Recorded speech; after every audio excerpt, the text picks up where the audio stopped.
السلام عليكم ورحمة الله وعليكم السلام ورحمة الله وبركاته.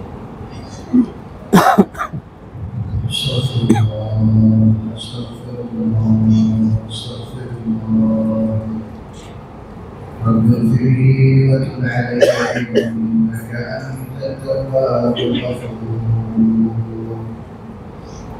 رب اشرح لي صدري ويسر لي أمري واحلل عقدة من لساني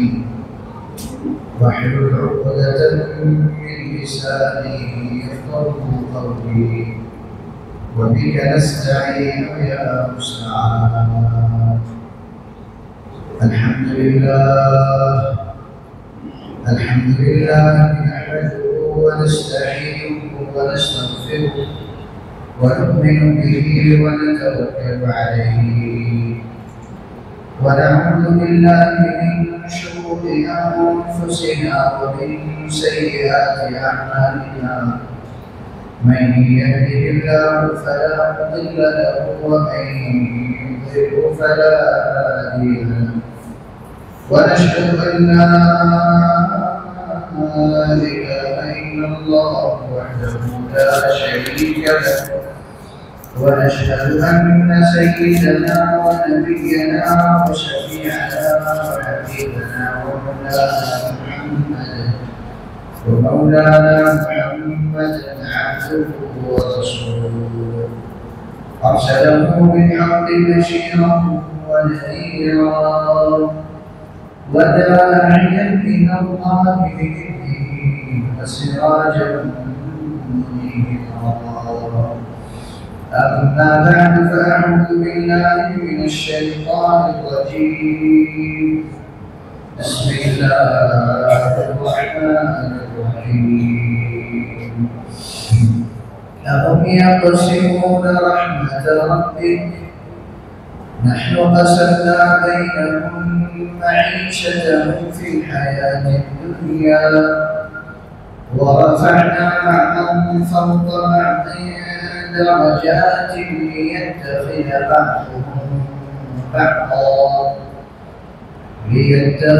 بعضهم بعضا سخريا ورحمة ربك خير مما يجمعون.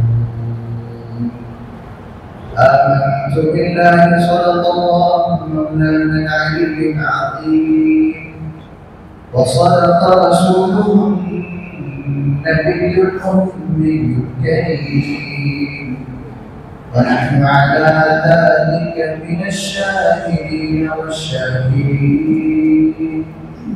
والحمد لله رب العالمين.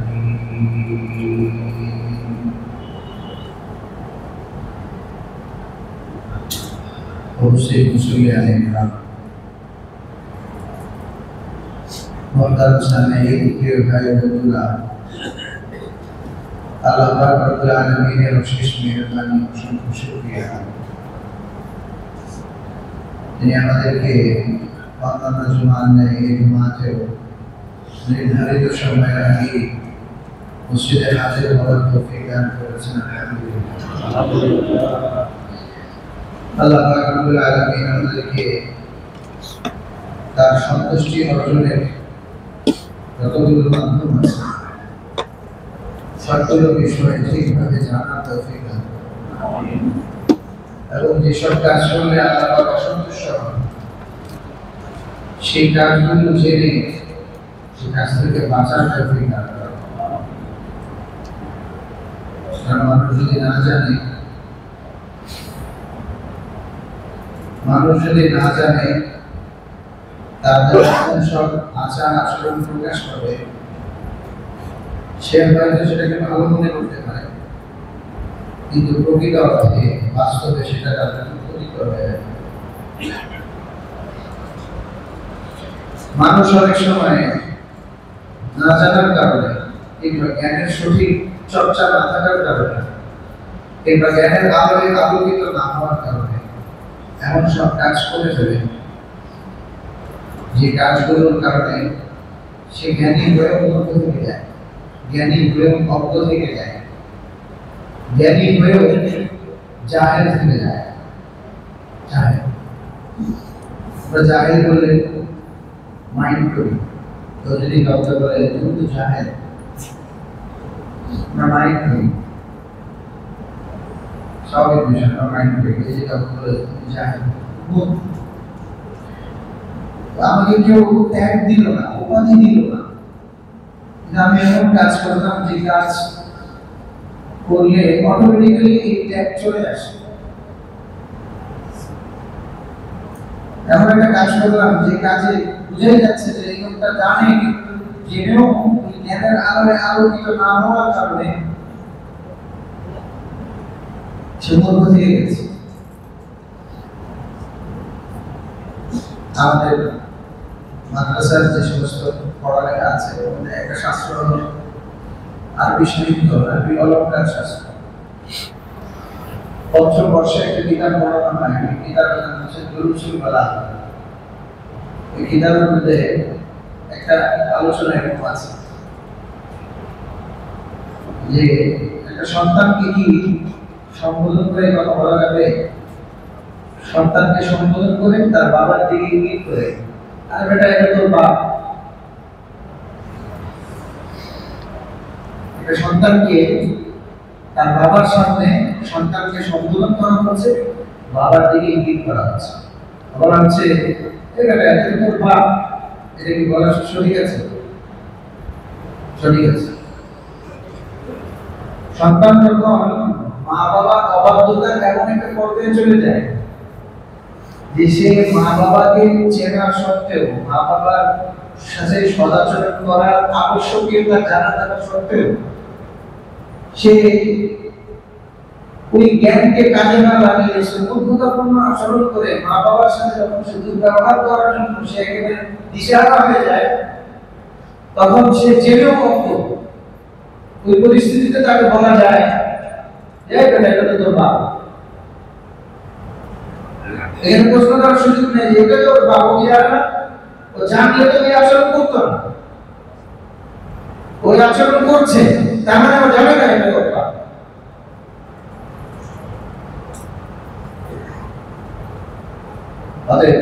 আমরাও আমাদের তথ্য ভাষায় আরবি সাহিত্য বলে কোনো কথা নেই, আমাদের সমাজে আমরা এই ধরনের শব্দগুলো ব্যবহার করি। পৃথিবীর সব জাতির সাহিত্য এক, সব জাতির সাহিত্য এক। ডিফারেন্স হচ্ছে difference of sound, difference of expression. আমার ভাষার শব্দ যেটা শব্দ বের হয় ওটা শব্দ বহিঃপ্রকাশের শব্দ ভিন্ন, আরবি ভাষার বহিঃপ্রকাশের শব্দ ভিন্ন। শাব্দিক বিভিন্নতা থাকতে পারে, অনুভূতি এবং ফিলিংস এবং এক্সপ্রেশন সব এক।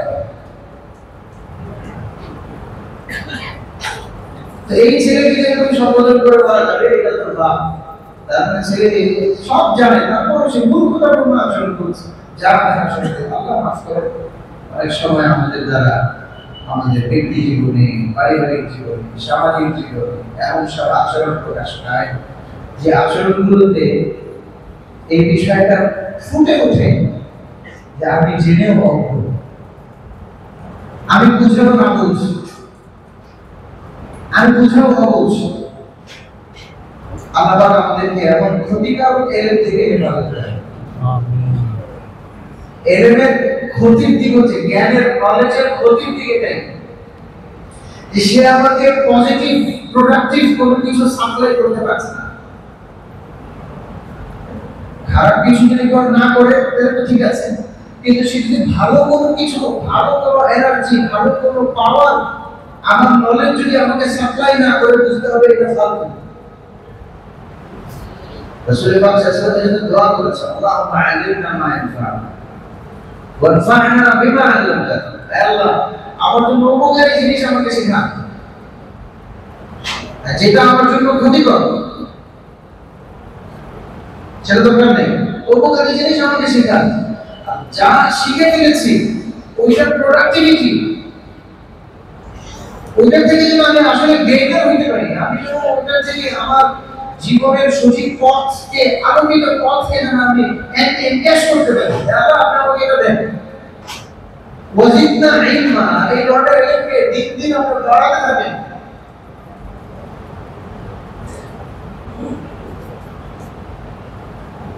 আরেকটা দোয়া আছে, আল্লাহুম্মা ইন্নী আউযু বিকা মিন ইলমিন লা ইয়ানফা।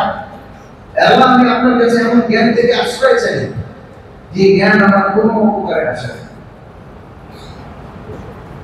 মানুষের কৃতকর্ম যদি ঠিক না থাকে, মানুষের চিন্তা ভাবনা যদি ঠিক না থাকে, মানুষের রুচি প্রকৃতির যদি সংশোধন না থাকে, তো সে কোরআনের এলেম অর্জন করবে, ওইটা দিয়েও সে উপকৃত হতে পারবে না।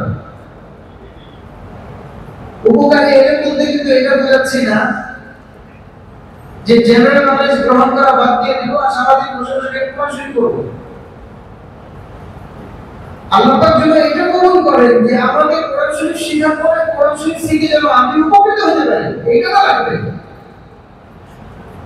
হাদিসে পাকের মধ্যে আসছে না যে কিয়ামতের আগে এমন এক সম্প্রদায় তৈরি হবে, মানুষের অবস্থা এরকম হবে যে কোরআনের ইলমকে তারা নিজেদের নিরাপত্তার জন্য তীর যে বানায়, তীর যে বানায়, ধনুকের মধ্যে তীর রেখে যে শত্রুকে পরাস্ত করার জন্য যে তীরটা ব্যবহার করা হয়, একটা বুলেটকে, একটা গানের মধ্যে যে বুলেট থাকবে, বুলেটকে যেভাবে লক্ষ্যে পৌঁছার জন্য যেভাবে নিখুঁতভাবে সেটাকে সোজা করা হয়, সুন্দর করা হয়, এইভাবে মানুষ আল্লাহর কালামের তেলাওয়াতকে সোজা করবে, এমন তেলাওয়াত করবে যে মানুষ বিপরীত হয়ে যাবে, এমন তেলাওয়াত করবে। কিন্তু রাসূলুল্লাহ সাল্লাল্লাহু আলাইহি ওয়াসাল্লামের ভাষ্য হলো ওই তেলাওয়াত তার জবান থেকে বেরিয়ে তার গলার নিচে নামবে না। That means it will not purify his heart. তার আত্মার পরিশুদ্ধ ওই তেলাওয়াতের মাধ্যমে হবে, ওটা খালি মুখে ফেলা হবে আর কিছু না। এই লোক তো কোরআন শরীফ পড়ছে, কোরআন শরীফ থেকে তার জীবনটা দিয়ে কত গোছানো দরকার হয় না। এজন্য আল্লাহর কাছে দোয়া চাইতে হবে, রাসূলের দোয়া, হে আল্লাহ উপকারী জিনিস শেখান, যেটা শেখার তৌফিক দিয়েছেন সেটাকে উপকারের পথে এনগেজ করার তৌফিক দেন। প্রত্যেকের দরকার, বক্তা শ্রোতা নির্বিশেষে যে যেই পথে আছে প্রত্যেকের এই জিনিসটা দরকার যে আমি আমার ইলমকে, আমার আল্লাহর পথে অগ্রসর হওয়ার জন্য দুনিয়া এবং আখিরাতের ইলমকে, পুরো ইলমটাকে আমরা গবেষণা করেছি।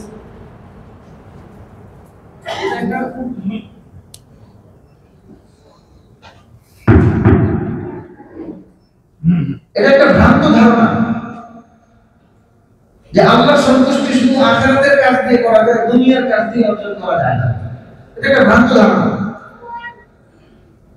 বরং আল্লাহ পাক রব্বুল আলামিন ঈমানদারকে যে আদর্শ দিয়েছেন, সেই আদর্শ এটাই যে তুমি তোমার দুনিয়াকে আল্লাহর সন্তুষ্টি মোতাবেক পরিচালিত করে তোমার আখিরাতের পথকে সুগম করো, সঠিক তৈরি করো, প্রস্তুত করো। এখন সমস্যা হলো এটা, আমরা করিও না, জানিও না, যতদূর জানি 2 লাইন জানার পরে ভগবান শুনে দেব, এটাকে আবার ফেসবুকে দিব, এটাকে আবার 14 জায়গায় দিব, এটাকে আবার অবস্থা পুরো একদম মনে হয় না কত বড় আগে হয়ে গেছে।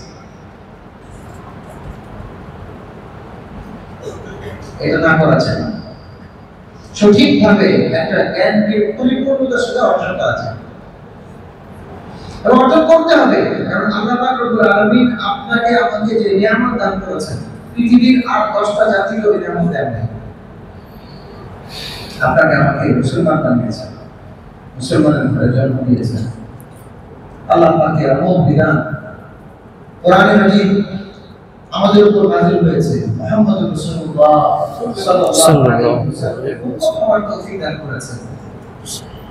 এই কোরআন এবং হাদিস, কোরআন এবং সুন্নাহ, এই দ্বীন ও শরীয়তের সৌন্দর্য, মাধুর্যতা, এর সর্বজনীনতা, সার্বকালীনতা, এটা যদি কোনো মুসলমান না বুঝে, এটা তার জন্য বড় পরিতাপের বিষয়, তার জন্য বড় পরিতাপের বিষয়। আর ইসলাম যেহেতু কিয়ামত পর্যন্ত থাকার জন্য লেটেস্ট ধর্ম, আল্লাহ পাক রব্বুল আলামিন এর প্রত্যেকটা বিধানকে কিয়ামত পর্যন্ত অ্যাপ্লিকেবল যোগ্যতা দিয়ে পাঠিয়েছেন। যে কোনো বিষয়ে, আপনার যে কোনো বিষয় লাগবে, আপনি এই কথা, এই প্রত্যয় নিয়ে আপনি গবেষণা শুরু করেন যে আমি আমার এই বিষয়ে দিক নির্দেশনা কোরআন থেকে নিতে চাই, আমি আমার এই বিষয়ে দিক নির্দেশনা রাসূলের পাক সাল্লাল্লাহু আলাইহি ওয়াসাল্লামের হাদিস থেকে নিতে চাই। নিজে পড়ালেখা করে, যারা পড়ালেখা করে তাদের সর্বোত্তম মান দেখবেন। ইসলাম এক একটা বিষয় যেভাবে মূল্যায়ন করেছে, পৃথিবীর কোন জাতি এভাবে মূল্যায়ন করতে পারে না, পারবে না। ইসলাম নারীকে যে নিরাপদ এবং নিশ্চিন্ত জীবন দান করেছে, নিরাপদ এবং secure and tension free life, secure and tension free life একটা নারীকে যে পরিমাণ দিয়েছে, পৃথিবীর কোন জাতি এই পরিমাণ সিকিউর এবং টেনশন ফ্রি লাইফ দেয় না। আমাকে বুঝতে হবে, আমাকে পড়তে হবে, আমাকে জানতে হবে। এটা না জানার কারণে কিন্তু বহু নামাজি পাওয়া যাবে যারা এই বিষয়ে কথা বলতে গিয়ে চুপ মেরে দেয়। তার ধারণা হচ্ছে এই বিষয়ে কথা বললে নির্ঘাত ধরা খাবে। ধরা খাওয়ার কারণ হচ্ছে সঠিক জিনিসটা জানে না, সঠিক জিনিসটা জানে না। এই যে আমাদের অনেক মহিলাদের নামের শেষে লেখা থাকে Begum. What's the meaning of Begum?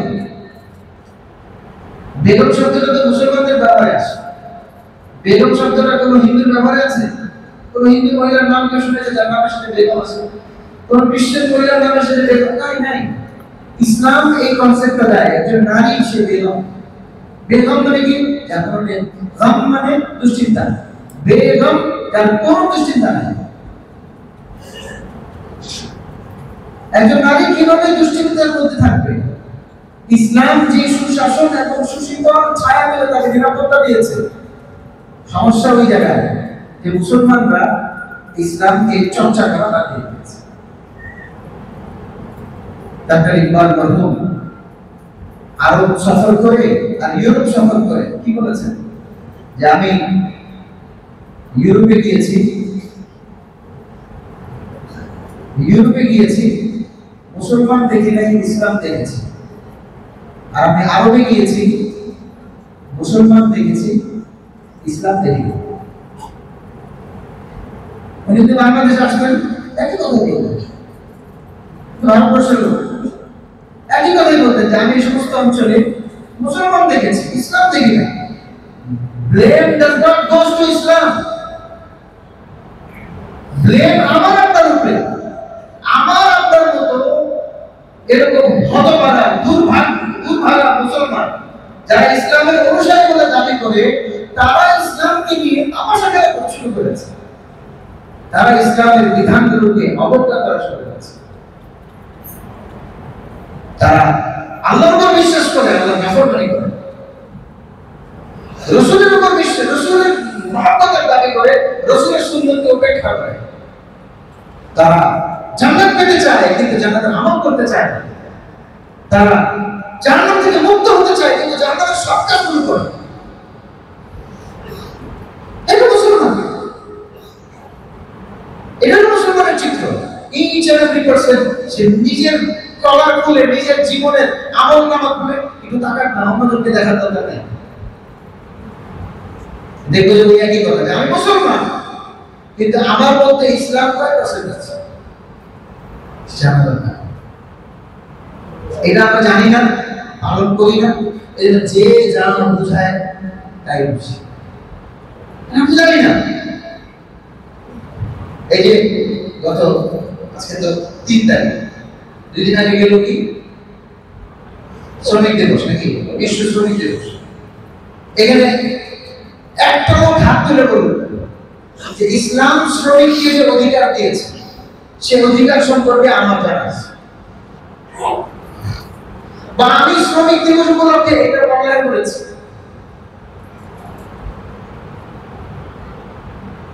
আমাদের মুসলিম সমাজ আমাদের থেকে এডুকেশন চুরি করেছে ইউরোপ আমেরিকানরা। থেকে এডুকেশন সিস্টেম পুরো চুরি করেছে। কিসের মাধ্যমে?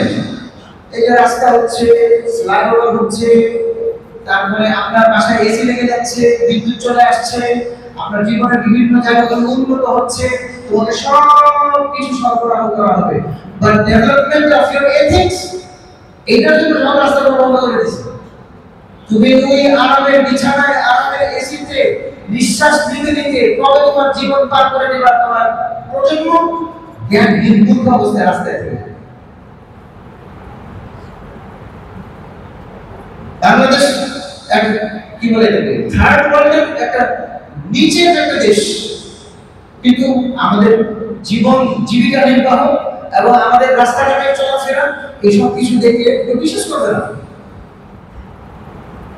কেউ বিশ্বাস করবে না। যদিও এগুলো সব বিভিন্ন দেশ থেকে বিভিন্ন কোনটা বিক্রি করে নিয়ে আসা হয়েছে, ওর কাছ থেকে ঋণ নিয়ে এটা করা হয়েছে, ওর কাছ থেকে ঋণ নিয়ে ফ্লাইওভার করা হয়েছে, ওর কাছ থেকে ঋণ নিয়ে পদশুদ্ধ করা হয়েছে, ওর কাছ থেকে ঋণ নিয়ে এই করা হয়েছে, সবই আমরা ঋণের উপর আছে। কিন্তু আমাদের আওয়াজ এবং আমাদের ভাব ভাব এবং আমরা যে ভাবো মনে হয় কোনো জাত ব্যবসায়ী জাত বড়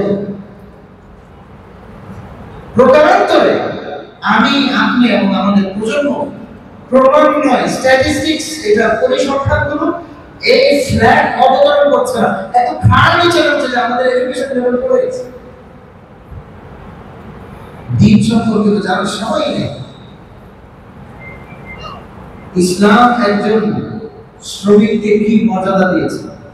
কোশ্চেন ইজ ফর এভরিওয়ান। আজকে এখানে যারা বসা অ্যাজ আ মুসলিম, তার কাছে প্রশ্ন, আল্লাহ পাক কোরআনে মাজিদে একজন বিশেষ ব্যাপারে কি বলে এটাকে শ্রমিকের ব্যাপারে, একজন আজীবের ব্যাপারে, একজন আমেলের ব্যাপারে, একজন এমপ্লয়ির ব্যাপারে কি অধিকার দিয়েছে? কেউ জানে জানলেও আদা আদা হ্যাঁ, শ্রমিকের ঘাম শুকানোর আগে এক একটা টাকার মূল্য দিয়ে তাকে তার পারিশ্রমিক দিয়ে, এরকম কতগুলো কথা যেগুলো স্কুলের দেয়ালে আর বাসের গায়ে লাগা থাকে, এগুলো সব আমাদের চোখে ফিরতে দেখা হয়ে গেছে। এই জন্য কোরআনে মাজিদ সূরা যুখরুফের 32 নম্বর আয়াতে আল্লাহ বলেন, আহুম ইয়াকসিমুনা রাহমাত রাব্বিক, আল্লাহর রহমতকে বন্টন করার দায়িত্ব কি তারা নিয়ে নিয়েছে? নাহনু কাসামনা বাইনাহুম মাঈশাতাহুম ফিল হায়াতিদ দুনিয়া, তাদের জীবন চলার পথে তাদের জীবিকা নির্বাহের বিভিন্ন স্তর আমি বন্টন করেছি, আমি আল্লাহ বন্টন করেছি। আল্লাহ বলেছেন ওয়ারাফা'না বা'দাহুম ফাওকা বা'দ, কাউকে উপরে তুলেছি, কাউকে নিচে নামিয়েছি, কাউকে মধ্যে রেখেছি, এক একজনকে এক এক লেভেলে করেছি। লিয়াত্তাখিযা বা'দুহুম বা'দান সুখরিয়া, যেন একে অপরের প্রতি মুখাপেক্ষী থেকে যেন একে অপর থেকে উপকৃত হতে পারে। আমি আমার বিলাসবহুল অট্টালিকার মাধ্যমে গর্ব দেখাচ্ছি, আর এই মিস্ত্রি যদি না থাকতো আমার বিলাসবহুল অট্টালিকার স্বপ্ন দেখা একটা অনেক স্বপ্ন হয়ে যেত। আপনার ঘরে ড্রাইভার আছে, দারোয়ান আছে, কাজের লোক আছে, ওদেরকে 1 মাসের জন্য ছুটি দিয়ে দেন, 1 মাসের জন্য ছুটি দিয়ে দেন। এরপর দেখেন আপনার জীবনটা কত স্মুথলি চলে, আপনার ঘরের কাজগুলো কত স্মুথলি হয়।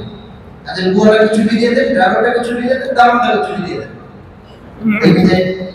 আমি আপনি দারোয়ান, আমি আপনি কাজের বুয়া, আমি আপনি ড্রাইভার। ইসলামের আসল চর্চা কিন্তু এটা ছিল, নিজের কাজে করো। আল্লাহ রাসূলের হাতে হাত রেখে সাহাবী বায়াত করছেন, আল্লাহ রাসূল সাহাবীকে বলছেন আমার কাছে আমার হাতে হাত রেখে শপথ করো, জীবনে কোনোদিন কারোর কাছে কোনো কিছু চাবা না। এই দাওয়াত, এই কাজের বুয়া, এই ড্রাইভার, এগুলো তো আমাদের ফরমাইশেরই তো, আমাদের চাহিদার পূরণ তো এগুলো। আমাকে একটু দিন নামায় দিয়ে এসো, আমার দরকার একটু করে দাও, আমার এই কাজটা একটু করে দাও। রাসূল ঠিক আছে, never ask anyone. আল্লাহ রাব্বুল আলামিন বলেন, এই ঘটনা আমি করেছি, তোমার অহংকার দেখানোর কোনো সুযোগ নেই যে তুমি হলো মালিক আর ও হলো ড্রাইভার, তুমি হলো সাহেব আর ও হলো কাজের লোক, ও হলো তৃতীয় শ্রেণীর লোক। এই তৃতীয় শ্রেণীর কিন্তু আসলে ইসলাম করে না। রাসূল পাক সাল্লাল্লাহু আলাইহি ওয়াসাল্লাম সাহাবায়ে কেরামকে নিয়ে বসে আছেন। এক মুসলমান ছিল, বাচ্চাদেরকে নিয়ে এমন ভাবে দৌড়ে যাচ্ছেন, তার ব্যক্তিগত কোনো কাজ, ফ্যামিলি কোনো কাজ। আল্লাহ রাসূল সাল্লাল্লাহু আলাইহি ওয়াসাল্লাম তার চলাফেরা দেখে খুব অভিভূত করেন, স্মার্ট। হাদিসের শব্দ থেকে যে অনুবাদটা আসবে বর্তমান প্রেক্ষাপট অনুযায়ী বলতে হবে, তার স্মার্ট মুভমেন্টে রাসূল পাক সাল্লাল্লাহু আলাইহি ওয়াসাল্লাম ও সাহাবায়ে কেরামের যুক্ত হয়ে সাহাবায়ে কেরাম একটা মন্তব্য করলেন, ইয়া রাসূলুল্লাহ, এই যে স্মার্ট লোকটা, এই যদি আল্লাহর রাহে জিহাদের মধ্যে থাকতো ভালো হতো। কমেন্ট, সমালোচনা না, একটা আশা ব্যক্ত করছেন। রাসূল পাক সাল্লাল্লাহু আলাইহি ওয়াসাল্লাম সাহাবায়ে কেরামকে উত্তর দিলেন, এই উত্তরটা আমার আপনার জন্য জরুরি বিষয়। এটা কোনো সন্দেহ নাই যে আল্লাহর জন্য নিজের জানকে নিয়ে, নিজের প্রাণকে জান বাজি দিয়ে আল্লাহর জন্য আল্লাহর রাহে বের হয়ে নিজেকে উৎসর্গ করে দেওয়া, এর কোনো বিকল্প নাই। এই মর্যাদা কোনোভাবেই অন্য কোনো জিনিস দিয়ে পূরণ করা সম্ভব না। কিন্তু রাসূল পাক সাল্লাল্লাহু আলাইহি ওয়াসাল্লাম আল্লাহর রাহে আছে এরকম অনেক লোককে ভিন্ন ক্রাইটেরিয়ার কারণে নির্বাচন করেছেন। তুমি মনে করছো যুদ্ধের ময়দানে গেলেই সে আল্লাহর রাহে থাকবে? ও যদি ওর ইতিম বাচ্চাদের জন্য হারাম উপার্জনে দৌড়ায়, ও আল্লাহর রাহে আছে। ও যদি ওর বুড়া মা বাবার জীবিকা উপার্জনের জন্য, তাদের আরাম আয়েশ, তাদের সুখে শান্তি রাখার জন্য সে যদি হালাল উপার্জনে নেমে থাকে, তাহলে সেও আল্লাহর পথে আছে। হ্যাঁ, যে মানুষের মাঝখানে গর্ব করার জন্য, শো অফ করার জন্য এইভাবে স্মার্টলি চলাফেরা করছে, সে আল্লাহর পথে নাই,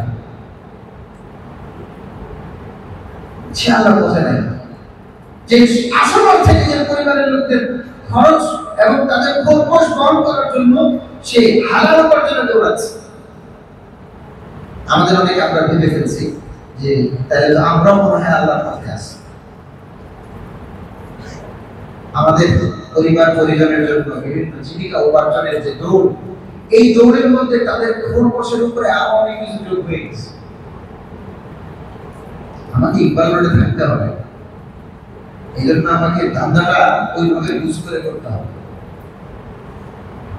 আমাকে নাম্বার দিয়ে থাকতে হবে, I have to sustain here, survive here। এজন্য আমাকে যতটুকু দরকার ততটুকু করলে হবে না, আরো লাগবে। উইজার আমার নিড যে আমার এখানে থাকতে হবে। আমাকে আমার এথিক্স জলাঞ্জলি দিয়ে থাকতে হবে, এই সব তো আমাদের যোগ হয়েছে। প্রয়োজনের জন্য সুদ নিতে হবে, সুদি কারবারের মধ্যে ঢুকতে হবে।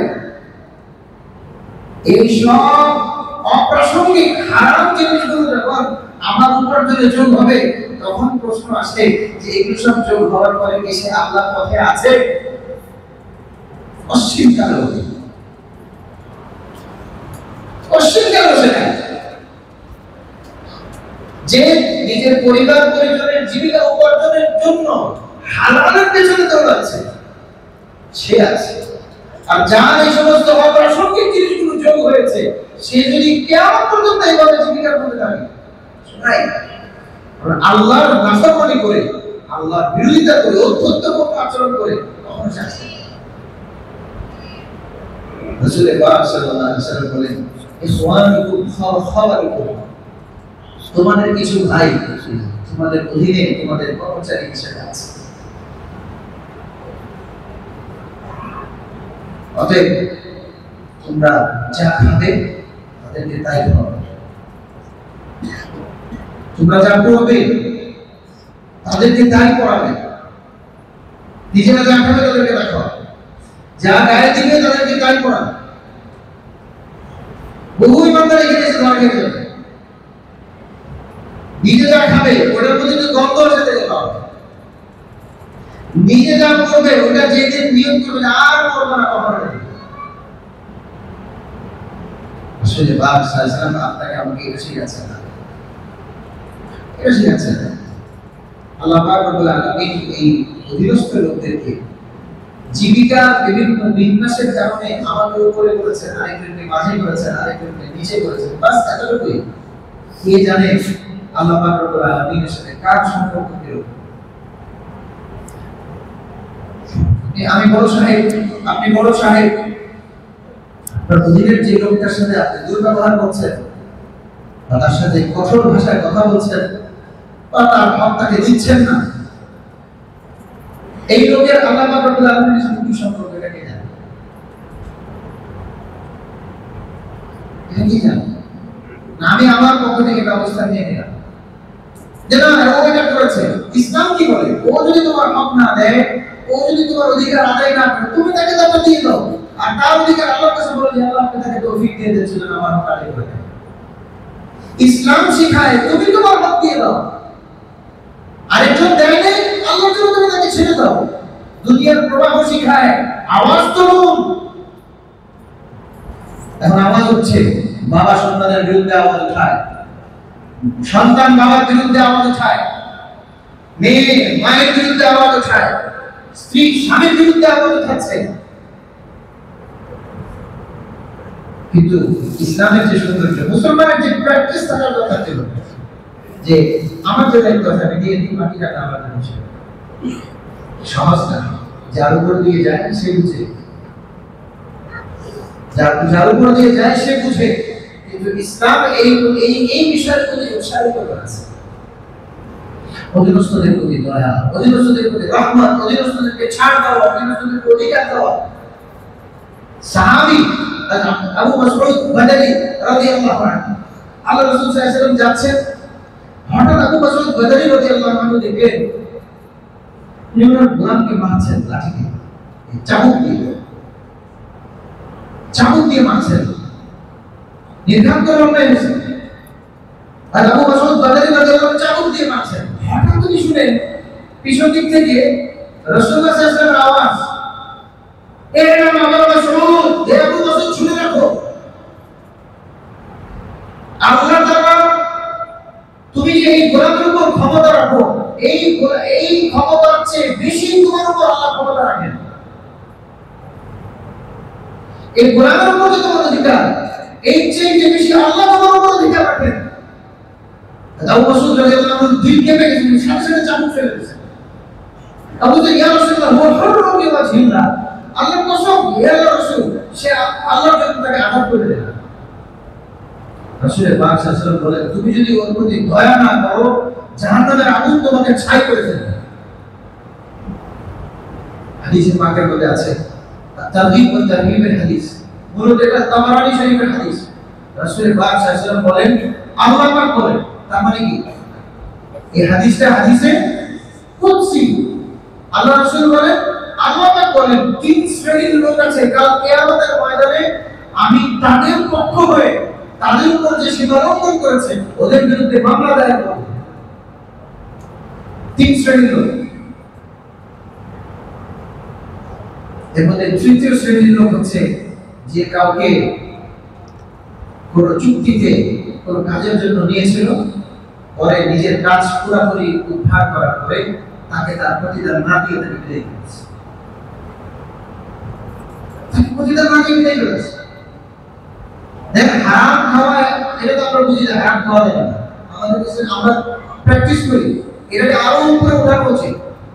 আমাদের অনেক ভাই আছে যারা বিদেশে ব্যবসার জন্য যান, তারা বলে যে মুসলমানদের হারাম থেকে বাঁচা, এই যে একটা ডায়লগ, এই ডায়লগটা বড় হাস্যকর।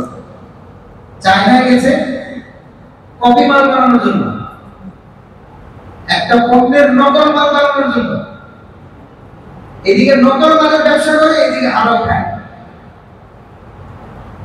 হারাম খায় কিন্তু ব্যবসা কিসের? নকল মালের। এটা হইল কিন্তু হয় নাই। হালাল হলো বাজার থেকে আমি যে জিনিসটা কিনছি সেটা হালাল হইতে হবে। আমি গরুর গোশত কিনে নিয়ে আসলাম, শুকরের গোশত কিনি নাই, ঠিক আছে, কিন্তু আমি যেই টাকা দিয়ে গরুর গোশতটা কিনেছি সেই টাকার উপার্জনটাও তো হালাল হইতে হবে, নাকি উপার্জন যাই হোক চোখ বন্ধ করে খাইলে সব হালাল হয়ে যাবে? তাহলে তো আমরা সব ওয়াজ বাদ দিয়ে এক ওয়াজ করতে হবে, খাওয়ার সময় চোখ বন্ধ রাখতে, তাই কি হবে? না, খাইতে হবে হালাল জিনিস, সোর্স হইতে হবে হালাল। এটা হাস্যকর। আমি হালাল খাবো কিন্তু আমি এদিকে আমার সোর্সগুলোকে সব রকমের হারাম দিয়ে মিশ্রণ করে রেখেছি।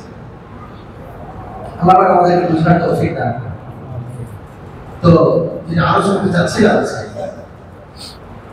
যে ইসলাম এই গোলাম, দাস, অধীনস্থদের যে মর্যাদা দিয়েছে কল্পনা করেছে। পৃথিবীর ইতিহাসে কোন জাত কোন ধর্মে এই জিনিস আপনার নজরে আসবে না। হিন্দুদের মধ্যে চলে যান, কোন সময় কি কেউ এই কথা শুনেছে হিন্দু ধর্মে শূদ্র বংশের লোক 10 বছর পরে ব্রাহ্মণ হয়ে গেছে? শূদ্র কাদেরকে বলে? যারা একদম লোয়ার কাস্ট হিন্দুদের মধ্যে। এটা কি কখনো কেউ দেখেছে যে শূদ্র বংশের লোক 10 বছর পরে বা কোন ব্রাহ্মণের সাথে চলার কারণে 10 বছর পরে সে ব্রাহ্মণে কনভার্ট হয়ে গেছে?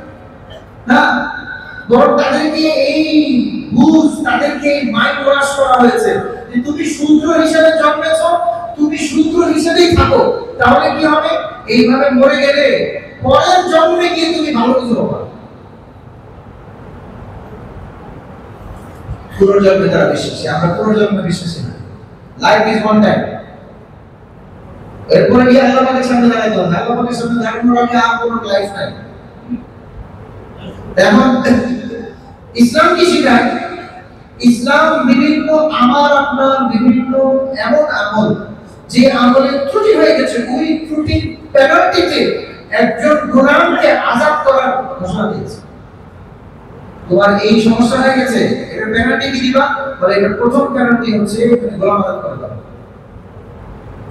গোলাম আযাদ করে দাও। মানুষ কি কৃত দাস হওয়া এটা আসল না, একজন মানুষ স্বাধীন হওয়া এটা আসল। এই জন্য বিভিন্ন ইবাদতের মধ্যে এটাকে ঢুকে পড়েছে যে তুমি গোলাম আযাদ করে দাও, গোলাম আযাদ করে দাও, তুমি এর থেকে মুক্তি পাবে। এই যে আমরা বিভিন্ন সময় কসম খাই, আমরা আল্লাহর কসম আমি এটা করব, কিন্তু দেখা যায় কসম যখন সময় হয় তখন আর কসম কাজ করছে না। কসমের পেনাল্টি কি? আমি যে কসম খেলাম, শপথ করলাম, শপথ অনুযায়ী আমি থাকলাম না, এটা পেনাল্টি কি? এটা ফার্স্ট পেনাল্টি হচ্ছে সে গোলাম আযাদ করে দিল। একটা কৃতদাসকে সে ক্রয় করে, অথবা তার অধীনে কোনো কৃতদাস থাকলে সেটাকে আল্লাহর জন্য আযাদ করে দিল। আজীব বিষয়। ইসলাম যে সার্বজনীন সর্বকালীন, এটার প্রমাণ এই আয়াতের মধ্যে আছে। কৃতদাস যখন ছিল তখন না হয় কেউ কাফারা হিসেবে কৃতদাস ক্রয় করে আযাদ করে দেয়। এখন তো কৃতদাস নাই, ইসলাম সার্বজনীন সর্বকালীন। পরবর্তী নির্দেশ, তুমি যদি কৃতদাস আযাদ না করতে পারো তাহলে ঠিক আছে, 10 জন মিসকিন খাও, 3 দিন রোজা রাখো, রোজা যদি রাখতে না পারো 10 জন মিসকিন খাও। অল্টারনেটিভ শরীয়তের মধ্যে উল্লেখ করে দেওয়া আছে, আলহামদুলিল্লাহ।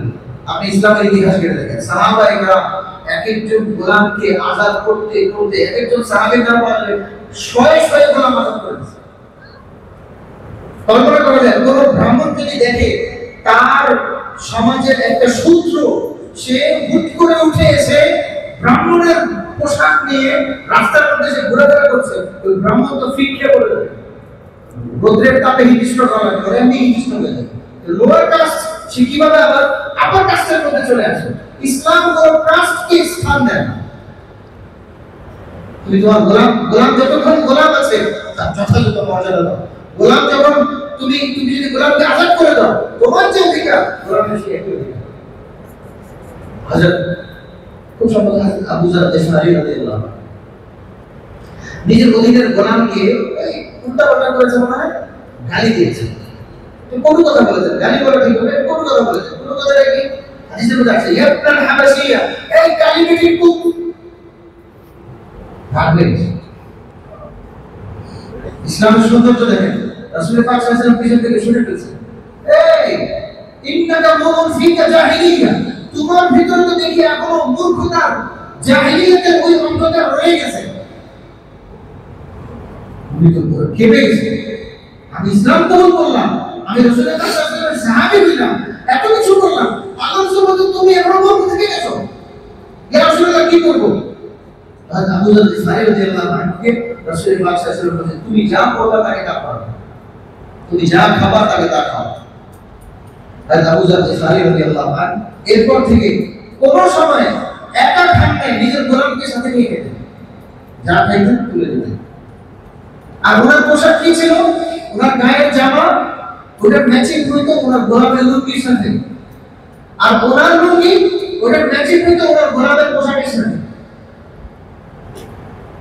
পারবো আমরা এটা করতে? এই জন্যই তারা সাহাবী, আর আমরা 1400 বছর পরে জন্মেছি। রাসূলের কথা শোনার পরে কোনো লজিক্যাল কোনো বিশ্লেষণ তাদের সামনে ছিল না।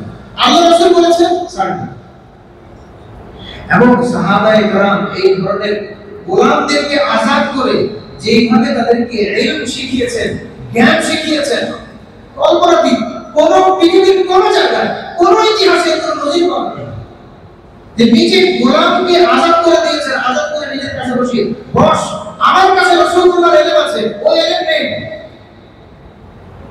আমার কাছে রাসূলুল্লাহর আদর্শ আছে, ওই আদর্শ তুই শিখ। জোর করে তাকে শিখিয়ে একটা অঞ্চলের সবচেয়ে বড় আলেম কে? গোলামের ছেলে। সবচেয়ে বড় আলেম, মানুষের ধর্মীয় নেতা, মানুষের আধ্যাত্মিক নেতা, মানুষের সর্বজন গ্রহণযোগ্য ব্যক্তি কে? একজন সাহাবীর দাসীর গর্ভে জন্ম নেওয়া সন্তান। একটা যুদ্ধরত সম্পত্তি থেকে আসা ওই ব্যক্তির সন্তান, সে এত বড় আলেম হয়ে গেছে। চারটিখানি বিষয় না, এটা ইসলামের সৌন্দর্য। পৃথিবীর কোন আদর্শ এত কর্মজীব দেখাতে পারবে না।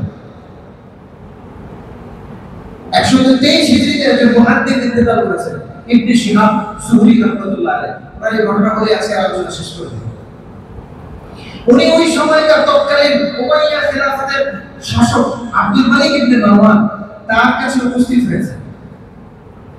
পুরা মুসলিম বিশ্বের শাসক আব্দুল মালিক ইবনে মারওয়ান তার সভায় উপস্থিত হয়েছে।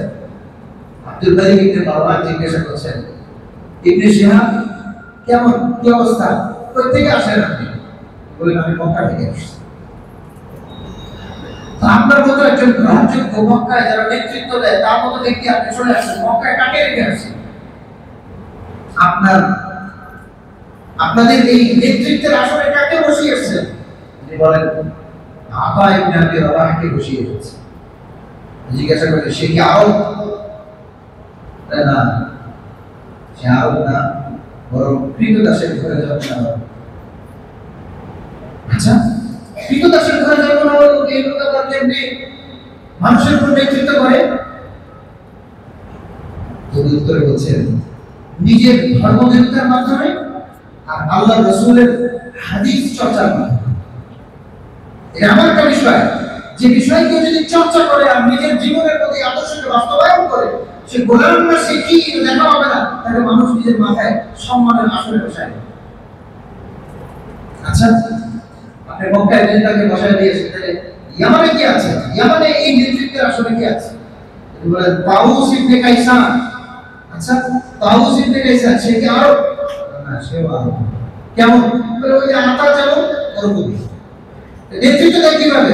বলে ওই দুইটা গুণের মাধ্যমে সে এখানে আছে। আচ্ছা, বিষয় কি আছে? ইসলামের মূল ভাইটাল জায়গাগুলো বিষয় কি আছে? বিষয় আছে ইয়াজিদ ইবনে আবি হাবিব।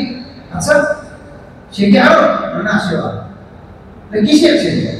বলে সে ওরকম আতার মতোই গোলামের ঘরে যাবো। মুসলিম সমাজে এইভাবে যুদ্ধরত হিসেবে এসে টাইয়া পাওয়া গেল। আচ্ছা, তাহলে জাযাইরে কি আছে? জাযাইরে কি আছে? বলে জাযাইরে মাকফুল একটা নাম, মুহাদ্দিসের নাম, প্রসিদ্ধ নাম, আর জাযীরা। তাহলে মাকফুল কি আরব? না, উনিও আরব না, উনিও। আচ্ছা, তাহলে বাগদাদে কাকে রেখে আসছে? বাসরায় কাকে রেখে আসছে?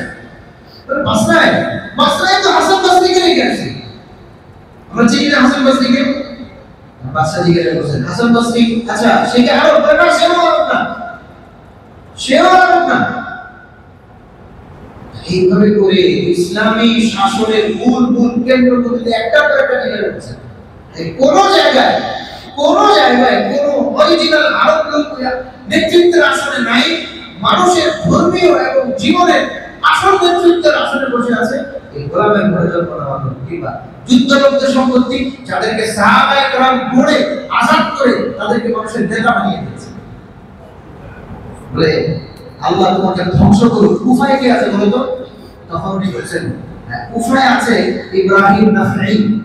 ইব্রাহিম নাখাই কি? ইমাম আবু হানিফা রাহমাতুল্লাহর দাদা উস্তাদ ইব্রাহিম নাখাই। ইমাম আবু হানিফা রাহমাতুল্লাহর সরাসরি উস্তাদ হলেন হাম্মাদ ইবনে আবি সুলাইমান, হাম্মাদ ইবনে আবি সুলাইমানের উস্তাদ হলেন ইব্রাহিম নাখাই। ইব্রাহিম নাখাই বলে কি? হ্যাঁ, এই হলো আরব। এতগুলি অনারবে দিয়ে শোনা করে না, আলহামদুলিল্লাহ একটা জায়গা পাওয়া গেল যে জায়গার মধ্যে এই চর্চা করে এই নেতৃত্বের আসলে আরব বসে আছে। তখন ইবনে শিহাব জুহরি রাহমাতুল্লাহ আলাইহি তার ঐতিহাসিক বাক্য বললেন যে জাহাবানা, এটা দ্বীন, আর এই দ্বীনকে যে সংরক্ষণ করবে আল্লাহ পাক তাকে মুকুটহীন রাজা বানিয়ে দেবে, মুকুটহীন রাজা বানিয়ে দেবে। আর যে এটাকে নষ্ট করে দিবে তার যত কিছুই থাকুক আল্লাহ পাক তাকে পতনের শিকার বানিয়ে দেবে। আল্লাহ পাক আমাদেরকে ইসলামের সৌন্দর্য বোঝার তৌফিক দান করেন। আমিন। আমাদের উপর যেহেতু আমরা সমাজে সামাজিক জীব, আমরা সমাজের অনেক লোকের লাইবিলিটিস আমাদের উপর আছে, ইসলামের এই সৌন্দর্য অনুযায়ী আমাদেরকে আমল করার তৌফিক দান করেন। আমরা যেন কাল কিয়ামতের ময়দানে এগুলোর কারণে আটকে না যাই, কারণ আল্লাহ পাকের আদালতে যেন আমরা ইনসাফকারী হিসেবে, ন্যায় পরায়ণ হিসেবে যেন আমরা ভূষিত হতে পারি। আল্লাহ পাক আমাদেরকে তৌফিক দান করেন। রব্বানা লা তুআখিযনা ইন নাসিনা ওয়া আখতানা ওয়া আখিরু দাওয়ানা আলহামদুলিল্লাহি রাব্বিল আলামিন। ইয়া রাসূলুল্লাহ করিম সাল্লাল্লাহু আলাইহি ওয়াসাল্লাম।